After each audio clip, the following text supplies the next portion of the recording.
Le CIRTA, c'est une construction qui s'appuie sur énormément de contributions, de personnes qui travaillent tous les jours pour faire fonctionner l'observatoire, d'énormément de chercheurs également qui exploitent le CIRTA ou qui y développent des projets.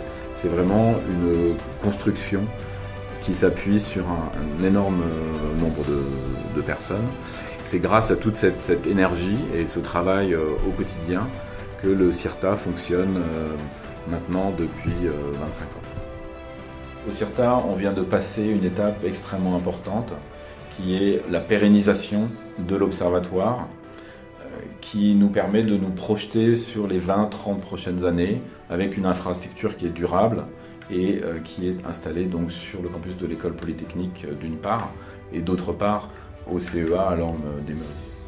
Alors on a en effet 5 axes de recherche. Un axe de recherche autour du climat à l'échelle régionale.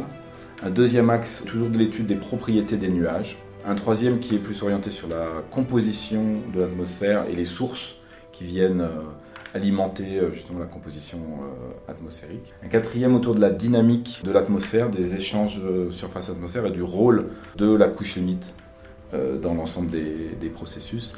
Et un dernier thème qui est, mais pas des moindres, qui concerne les énergies renouvelables, sur lequel notamment les énergies renouvelables solaires et éoliennes. Un gros atout de l'observatoire CIRTA est le fait qu'on a une synergie instrumentale qui est très forte. C'est-à-dire qu'on a à peu près un parc instrumental de 150 instruments, aussi bien de mesures in situ que de mesures par télédétection active et passive. Ici, on a un observatoire qui est dans un environnement relativement préservé. On a 80 hectares autour de l'observatoire qui est sanctuarisé en fait en parc écologique. Et l'idée, c'est qu'on se trouve en zone périurbaine avec une urbanisation qui est croissante. Donc on a un gros intérêt à avoir des mesures semi-urbaines dans un environnement en évolution pour quantifier notamment d'une part l'évolution de cet environnement en termes de température et d'humidité au niveau du sol, mais également plus largement d'étudier les tendances sur le long terme.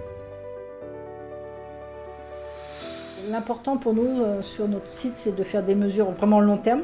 On est engagé sur 25 ans via l'infrastructure de recherche européenne qui s'appelle Actrice. Il va falloir maintenir toutes les observations qu'on fait sur le long terme. Et ça, c'est déjà beaucoup d'engagement pour suivre les instruments, suivre la qualité des mesures et des données. Ensuite, comment on va évoluer? Au niveau des données, on va sûrement évoluer pour aller chercher des données en temps réel, c'est-à-dire vraiment avoir directement à disposition le résultat de la mesure. L'enseignement expérimental au niveau du CIRTA est très varié. Premièrement, les visites. Voilà, ces visites peuvent durer de 1 à 3 heures, entre 2 et 30 personnes, aussi bien pour des étudiants que pour des chercheurs. Ensuite, il y a des écoles d'été thématiques sur les sciences du climat ou sur les énergies renouvelables. Et ensuite, il y a également les travaux pratiques.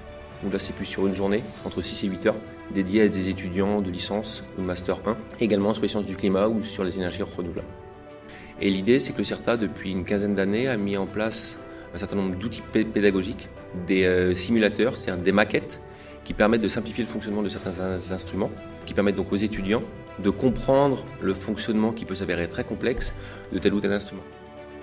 Le CIRTA est une structure qui est soutenue déjà par le CNRS, l'école polytechnique et le CEA, qui sont les deux tutelles qui hébergent les deux composantes du CIRTA à Palaiseau et à Lorme des Meuriez.